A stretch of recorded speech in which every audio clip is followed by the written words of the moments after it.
Hello students, कैसे हैं आप लोग। होप आप लोग अच्छे होंगे। आज हम लोग कोफिशिएंट ऑफ थर्मल एक्सपेंशन के बारे में पढ़ेंगे। ये क्या होता है। अगर ये लीनियर टर्म में है तो इसको अल्फा से नोटेशन देते हैं। इन जनरल अल्फा से नोटेशन देते हैं इसको। कोफिशिएंट ऑफ थर्मल एक्सपेंशन को हम लोग डिफाइन कैसे करेंगे। हम बोलेंगे कि it represents strain developed in the material per unit degree of temperature change. ठीक है, जैसे इसको समझाता हूँ मैं कि it is the ratio of strain पर यूनिट टेम्परेचर चेंज या टेम्परेचर डिफरेंस बोल सकते हैं। ठीक है, और स्ट्रेन आप जानते हैं क्या होता है। स्ट्रेन को कैसे डिफाइन करते हैं कि change in dimension upon original dimension, है ना, ये बोल सकते हैं। तो चेंज इन डायमेंशन का चेंज तो कुछ भी हो सकता है। जैसे मान लीजिए कि हमारे पास ये ऑब्जेक्ट है, तो अगर मुझे डायमेंशन की बात करूं तो डायमेंशन तो इसका लेंथ भी है, इसका विड्थ भी है, इसका हाइट भी है। तो ये 3 डायमेंशन है इसका। तो अगर आप लीनियर टर्म में बात करोगे तो ये हो जाएगा लीनियर स्ट्रेन। लीनियर स्ट्रेन को कैसे डिफाइन करेंगे। It is the change in length upon original length. ठीक है, उसी तरह से अगर मैं एरियल स्ट्रेन की बात करूं तो एरियल स्ट्रेन क्या होगा, change in area upon original area. Volumetric strain क्या होगा, change in volume upon original volume. Strain को हम एप्सिलॉन से नोटेशन देते हैं। तो हम बोल सकते हैं कि it is epsilon upon temperature change को डेल्टा टी से नोटेशन दे दे रहा हूँ। मान लीजिए कोई बॉडी है, उसका लेंथ एल है। ठीक है, फिर हमने डेल्टा टी टेम्परेचर को बढ़ा दिया। तो टेम्परेचर जो आप बढ़ाएंगे वो कैसे बढ़ाएंगे, हीट के फॉर्म में बढ़ाएंगे। तो अगर आप टेम्परेचर दोगे इसको, मतलब या हीट दोगे, तो ये एक्सपैंड करेगा। तो इसका डायमेंशन बदलेगा। तो ये आपका थोड़ा सा इलोंगेट होगा। तो ये मान लीजिए फाइनली ये ऐसा बन गया। इसका लेंथ जो है, अब मान लीजिए लेंथ ये फाइनल लेंथ है, तो एल एफ बोल देता हूँ, इनिशियल एल आई बोल देता हूँ। ठीक है, तो चेंज इन लेंथ क्या होगा, यही होगा। लेंथ में बदलाव क्या आया है, यही। तो इसको मैं डेल्टा एल से नोटेशन दे रहा हूँ। और डेल्टा एल है क्या, L final minus L initial बोल सकते हैं। ठीक है, तो इसी को मैं अगर लिखूं तो यहाँ पर क्या होगा, एप्सिलॉन जो होगा, स्ट्रेन क्या होगा, चेंज इन लेंथ। अगर लेंथ लीनियर टर्म में बात कर रहा हूँ, ये लीनियर टर्म में है, तो लीनियर अगर चेंज आ रहा है तो लीनियर चेंज में स्ट्रेन की वैल्यू क्या होगी, लीनियर स्ट्रेन क्या होगा, change in length upon original length. तो चेंज इन लेंथ कितना है, delta L upon original length कितना था, एल आई, और डेल्टा टी यहाँ पर साथ में चलता रहेगा। तो यहाँ से आपके पास आ गया डेल्टा एल बराबर अल्फा एल डेल्टा टी। और डेल्टा एल क्या था, डेल्टा एल था L final minus L initial alpha L delta T. तो यहाँ से आपके पास आ गया, और ये हमारा ये एल इनिशियल था, तो यहाँ से एल फाइनल जो आ गया L initial plus alpha L initial delta T, कि L final will be, L initial को मैं कॉमन ले लेता हूँ, तो ये 1 प्लस अल्फा डेल्टा टी। ठीक है, ये रिलेशन आ गया। बट ये रिलेशन किसके लिए है, लीनियर एक्सपेंशन के लिए। तो जनरल टर्म में हम थर्मल एक्सपेंडिबिलिटी को हम कैसे डिफाइन कर सकते हैं कि मान लीजिए कोई बॉडी है, उसको हम हीट कर रहे हैं, तो हीट कर रहे हैं या कूल कर रहे हैं। तो हीट करेंगे तो ये फैलेगा, और कूल करेंगे तो ये सिकुड़ेगा, कॉन्ट्रैक्ट करेगा। ठीक है, तो जो कॉन्ट्रैक्शन हुआ, कॉन्ट्रैक्शन की वजह से क्या होगा, डायमेंशन में चेंज आएगा। एक्सपेंशन होगा, उसकी वजह से भी डायमेंशन में चेंज आएगा। तो ये जो चेंज आ रहा है, तो वही हम जानना चाह रहे हैं। जितना कोफिशिएंट ऑफ थर्मल एक्सपेंशन ज़्यादा होगा, इसका मतलब क्या कि फॉर स्मॉल टेम्परेचर चेंज जो बॉडी है वो ज़्यादा इलोंगेट करेगा। ठीक है, तो ये आपका डायरेक्टली प्रोपोर्शनल होगा स्ट्रेन के, मतलब चेंज इन लेंथ के। तो आपका अगर अल्फा की वैल्यू ज़्यादा है, इसका मतलब क्या है कि for a small temperature change delta L की वैल्यू बहुत ज़्यादा होगी। ठीक है, तो आप इसका एग्जांपल, आप सबसे बढ़िया एग्जांपल आप देखते हो थर्मामीटर में जो आप मरकरी होता है, तो मरकरी आप देखते होंगे, जब आप फीवर लगे हुए इंसान के ऊपर आप इसको इंसर्ट करते हो, तो उसके बाद क्या होता है, टेम्परेचर में थोड़ा सा चेंज आता है, तो वो आपको रिफ्लेक्ट होकर के बड़ा सा दिखता है। ठीक है, तो इसका मतलब क्या है, इसका थर्मल एक्सपेंशन बहुत ज़्यादा हाई है। ठीक है, मरकरी का। तो मैंने आपको बताया कि coefficient of thermal expansion depend करेगा कि स्ट्रेन कौन सा है, ठीक है। तो अगर ये लीनियर स्ट्रेन होगा तो ये हम बोलेंगे कि ये जो एक्सपेंसिविटी है तो ये लीनियर एक्सपेंसिविटी होगी। तो लीनियर एक्सपेंसिविटी का अगर मैं डिफाइन करूं तो अल्फा बराबर क्या होगा, लीनियर स्ट्रेन पर यूनिट टेम्परेचर चेंज। ठीक है, तो यहाँ से आपका सेम रिलेशन आ जाएगा जो ऊपर वाला था आपका, delta L upon L delta T. आपने ये निकाल रखा है कि एल फाइनल कितना आएगा, तो L final will be L initial 1 plus alpha delta T. ठीक है, तो ये रिलेशन आ जाएगा। उसी तरह से एरियल एक्सपेंशन में क्या होगा, एरिया का चेंज आएगा तो एरियल स्ट्रेन अपॉन टेम्परेचर का चेंज। तो एरियल स्ट्रेन क्या होगा, change in area upon original area into delta T. तो इसको मैं लिख सकता हूं कि area final will B area initial 1 plus beta delta T. ठीक है, तो इसको अल्फा से नोटेशन देते हैं, इसको बीटा से, और ये अगर क्यूबिक एक्सपेंशन है तो ये गामा से। तो गामा क्या होगा, gamma will be volumetric strain पर यूनिट टेम्परेचर चेंज। तो अगर मैं लिखूं तो change in volume upon original volume into delta T. यहाँ से मैं लिख सकता हूँ वी फाइनल जो होगा V initial plus 1 plus gamma delta T. Coefficient of thermal expansion को और थोड़ा सा आसान भाषा में समझने की कोशिश करते हैं। तो अगर मैं बात करूं कि अगर जो हीट दिया मैंने इस मटेरियल को, तो मटेरियल को हीट देने के बाद क्या होगा, एक्सपैंड करेगा। तो एक्सपैंड जो होगा तो वो जो डेल्टा एल होगा वो डिपेंड किस पे करेगा कि जितना आपने टेम्परेचर दिया, जितना डिफरेंस किया टेम्परेचर का, उतना ज़्यादा टेम्परेचर का चेंज के हिसाब से डेल्टा एल आएगा। तो लेंथ की वैल्यू, डेल्टा एल की वैल्यू बढ़ जाएगी अगर टेम्परेचर की चेंज आपकी बढ़ चुकी होगी। ठीक है, तो उस केस में मैं बोल सकता हूँ कि डेल्टा एल डायरेक्टली प्रोपोर्शनल होगा डेल्टा टी के। ठीक है, और यही डेल्टा एल प्रोपोर्शनल होगा लेंथ के भी, कि मान लीजिए लेंथ शुरू में एल था, या अगर लेंथ अगर मैं और ज़्यादा बड़ा कर दूँ तो और ज़्यादा एक्सपेंशन होगा। तो डेल्टा एल जो होगा वो डायरेक्टली प्रोपोर्शनल होगा लेंथ के, ओरिजिनल लेंथ जितना था उसके। तो अगर ये दोनों प्रोपोर्शनलिटी है तो प्रोपोर्शनलिटी को मैं चेंज करना चाहूँ इक्वल टू में, तो प्रोपोर्शनलिटी कांस्टेंट लाना होगा। तो उस प्रोपोर्शनलिटी कांस्टेंट को ही मैं अल्फा नाम देता हूँ, और बाकी रिलेशन ज्यों का त्यों। ठीक है, यहाँ से देखिए ये वही रिलेशन है जो कि हम यहाँ पे निकाले हैं। ठीक है, तो इस तरीके से भी आप समझ सकते हो इस चीज़ों को। बाकी एग्जाम में आपसे क्या पूछता है कि ये अल्फा बीटा और गामा ये तीनों के बीच में रिलेशनशिप बताइए। ठीक है, तो इसको निकालने की कोशिश करते हैं हम लोग।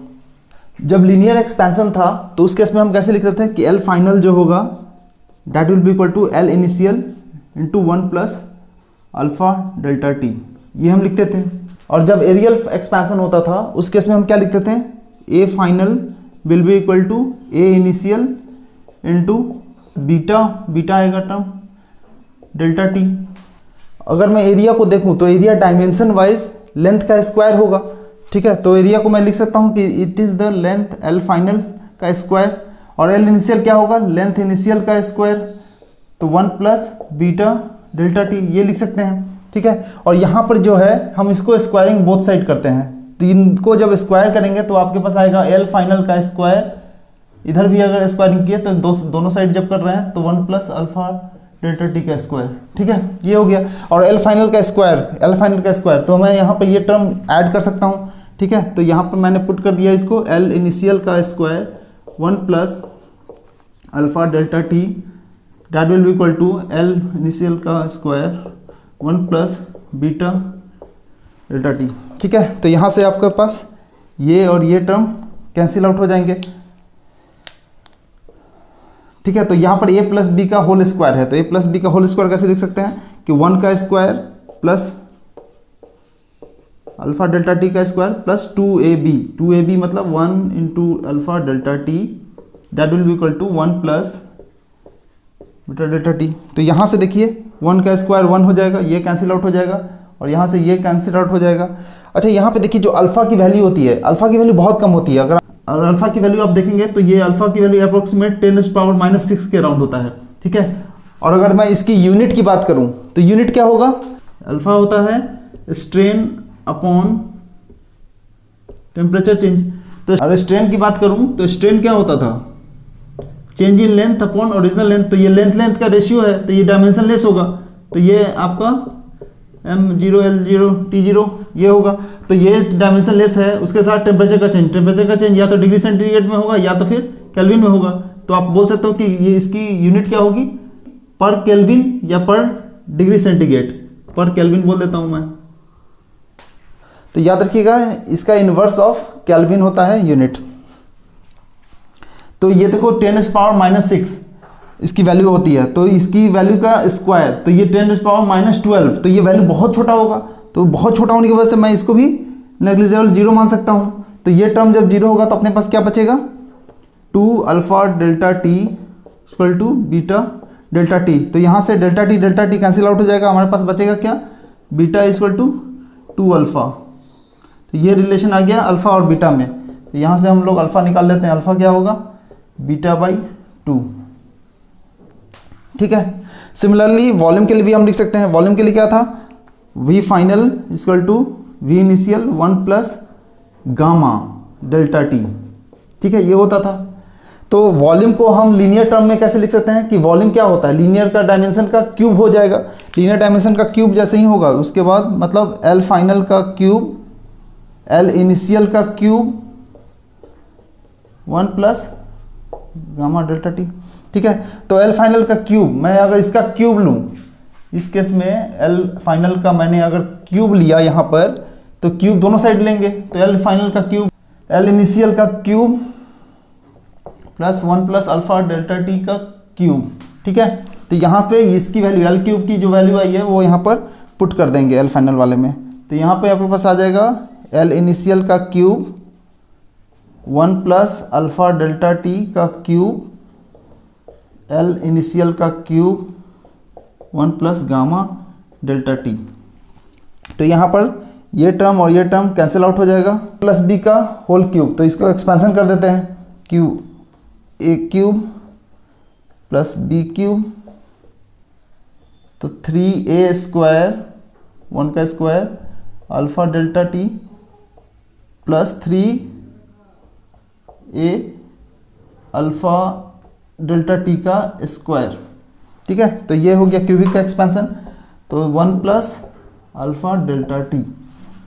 यहाँ देखिए 1 का क्यूब, यहाँ देखिए 1 का क्यूब और 1 कैंसिल आउट हो जाएगा। ठीक है, और ये देखो ये क्यूबिक है, ये 10⁻⁻6 के राउंड होता है, तो इसका क्यूब तो 10⁻18, तो ये टर्म बहुत छोटा होगा, तो ये टर्म को मैं नेग्लिजिबल मान सकता हूँ। ठीक है, उसी तरीके से यहाँ पे देखो ये स्क्वायर आ रहा है, अल्फा का स्क्वायर मतलब 10⁻12, तो ये भी टर्म बहुत छोटा है, तो इसको मैं जीरो मान सकता हूँ। तो अपने पास ये टर्म बचा और ये टर्म बचा, तो ये मैं लिख सकता हूँ कि यहाँ से आ गया अपने पास 3 alpha ΔT gamma ΔT cancel out, यहाँ से आ गया 3 अल्फा बराबर गामा, या इसी को लिख सकते हैं कि अल्फा बराबर गामा बाई 3। तो ये जो रिलेशन आया है, पहला रिलेशन और ये दूसरा रिलेशन, इन दोनों को मैं कंबाइंड फॉर्म में लिख लेता हूँ कि अल्फ़ा बराबर वट β/2 और अल्फ़ा बराबर ही होता है गामा बाई d। ठीक है, तो मैं अगर 6 से तीनों तरफ मल्टीप्लाई कर दूँ तो कोई आपत्ति तो नहीं होनी चाहिए। तो यहाँ से आपके पास आ जाएगा 6 alpha equal to 3 beta 2 gamma. ठीक है, तो ये रिलेशनशिप है जो कि अल्फ़ा बीटा और गामा के बीच में आता है। ये बहुत इंपॉर्टेंट है आपके एग्जाम पॉइंट ऑफ व्यू से। अगर थोड़ा बहुत भी अगर आपको डिफ्रेंशिएशन आता है तो एक और तरीका है जिससे हम डेराइव कर सकते हैं इस रिलेशनशिप को। ठीक, थोड़ा सा आपको मैं डिफ्रेंशिएशन बताना चाहूँगा कि मान लीजिए सपोज कीजिए कि y बराबर x⁻n है। ठीक है, और इसका डिफ्रेंशिएशन करना है, तो आप लिखेंगे कि dy बराबर जो पावर है वो कोफिशिएंट में चलाता है, जो ऊपर है वो नीचे चलाएगा, तो n और x के पावर n इसमें -1 कर देंगे, n के पावर -1, बस यही रिलेशन है। और चूंकि x का किया था तो यहाँ पर dx ऐड कर देंगे। ठीक है, तो मान लीजिए कि y बराबर x² है, तो क्या हो जाएगा इसका कि dy, ये स्क्वायर जो है ये कोफिशिएंट में बदल जाएगा, तो ये आपका x2 - 1 dx। उसी तरीके से मान लीजिए कि आपके पास y बराबर x³ है, तो इसका कैसे होगा dy, ये आपका कोफिशिएंट में चेंज आ जाएगा और ये इसका -1 कर देंगे, तो -1 dx लिख देंगे। इसी का इस्तेमाल करके हम इधर वाला भी देखेंगे कि कैसे रिलेशनशिप आएगा। देखिए अगर मैं एरिया की बात करूं तो मैं इसको लिख सकता हूं कि ये लीनियर टर्म का स्क्वायर होगा, लीनियर डायमेंशन का स्क्वायर होगा। तो अगर ये ऐसा है तो मैं ये देखो ये ऐसा कुछ दिख रहा है ये, तो अगर मैं डिफरेंशिएशन लेना चाहूँ तो डी करूँगा, जैसे dy किया था वैसे ही डी करूँगा, तो डी विल बी व्हाट, ये पावर जो है वो कोफिशिएंट में चला आएगा, तो 2l और ये 2 - 1, ठीक है, और dl हो जाएगा, क्योंकि यहाँ पर dx लिखा था तो यहाँ पर dl लिख दिया, ठीक है। तो ये आपके मान लीजिए मैं दोनों साइड एरिया से डिवाइड कर रहा हूँ, इधर भी और इधर भी एरिया से डिवाइड कर दिया। तो एरिया से डिवाइड करने के बाद आ गया dA/A, और इधर देखिए 2l dl/ एरिया। एरिया क्या है, एरिया क्या लिखा था, l², तो l² यहाँ भी लिख देते हैं, ठीक है। तो यहाँ से l और l कैंसिल आउट हो जाएगा, ठीक है। और दोनों साइड हम क्या करते हैं, ΔT से डिवाइड कर देते हैं, ΔT से दोनों साइड डिवाइड कर देते हैं। मन नहीं है तो हटा दीजिए दोनों, ठीक है, तो दोनों की वैल्यू सेम रह जाएगी। तो अगर मैं ΔT से डिवाइड कर दिया तो ये देखो ये क्या है, ये टर्म अगर देखोगे तो ये हम एरियल एक्सपेंशन लिख रहे हैं। एरियल एक्सपेंशन क्या होता था, change in area upon original area पर यूनिट टेम्परेचर चेंज। तो टेम्परेचर चेंज, तो ये मैं लिख सकता हूँ कि ये क्या है, बीटा है। और यहाँ पे देखिए जब ये कैंसिल आउट होगा तो आपके पास बचेगा 2ΔL/L ΔT। यहाँ पे देखो change in length upon original length पर यूनिट टेम्परेचर चेंज, तो ये क्या आएगा, ये आपका अल्फा है, तो ये आपका बीटा बराबर 2α आ गया। सिमिलरली उसी तरीके से देखो अगर मैं वॉल्यूम की बात करूँ तो वॉल्यूम को मैं लिख सकता हूँ कि लीनियर डायमेंशन का ये क्यूब होगा, ठीक है। तो ये सिमिलर ऐसा ही दिख रहा है, तो मैं इसको मैं डिफरेंशिएट कर सकता हूँ कि dv बराबर ये क्यूब है, तो ये क्यूब आपका कोफिशिएंट में आ जाएगा, तो यहाँ पर एक माइनस हो जाएगा, तो ये l² हो जाएगा, ठीक है, और ये चेंज इन लेंथ हो जाएगा, ठीक है। तो मैं दोनों साइड क्या करूँगा, वॉल्यूम से डिवाइड कर दूंगा, वॉल्यूम से इधर भी डिवाइड कर दिया, इधर से वॉल्यूम को डिवाइड कर दिया। वॉल्यूम क्या है, l3, तो ये l3 से डिवाइड कर दिया, और साथ में हम ΔT से हम दोनों तरफ डिवाइड कर दे रहे हैं, ठीक है। तो ये देखिए ये change in volume upon original volume, ये वॉल्यूमेट्रिक स्ट्रेन अपॉन पर यूनिट टेम्परेचर डिफरेंस। यहाँ देखिए ये l² और l कैंसिल आउट हो जाएगा, यहाँ पर l बचेगा 3l/L क्या होता है, लीनियर स्ट्रेन पर यूनिट टेम्परेचर डिफरेंस। तो ये आपका आ गया अल्फा, तो ये आपका चेंज, तो ये आपका हो गया गामा, और ये 3 टाइम्स ऑफ ये पूरा टर्म अल्फा। ये देखिए फिर से वही रिलेशनशिप आ गया जो पहले आया था, लेकिन ये और आसान तरीके से आ गया। तो मैथमेटिक्स आपको ऑलवेज हेल्प करता है कि सिंपल कैलकुलेशन से इजीली रिजल्ट लाने में। होप आपको कोफिशिएंट ऑफ थर्मल एक्सपेंशन समझ में आ गया होगा। अगर आज का लेक्चर आपको पसंद आया है तो काइंडली लाइक कर दीजिए, कमेंट करके बताइए कि आपको कैसा लगा। किसी नए पॉइंट पे आप चाह रहे हैं कि मैं वीडियो बनाऊं तो वो भी आप मुझे कमेंट करके बता सकते हैं। चैनल पर नए हैं तो सब्सक्राइब कर दीजिए ताकि मैं और अच्छे वीडियोज़ लाता रहूँ। Thank you so much for watching.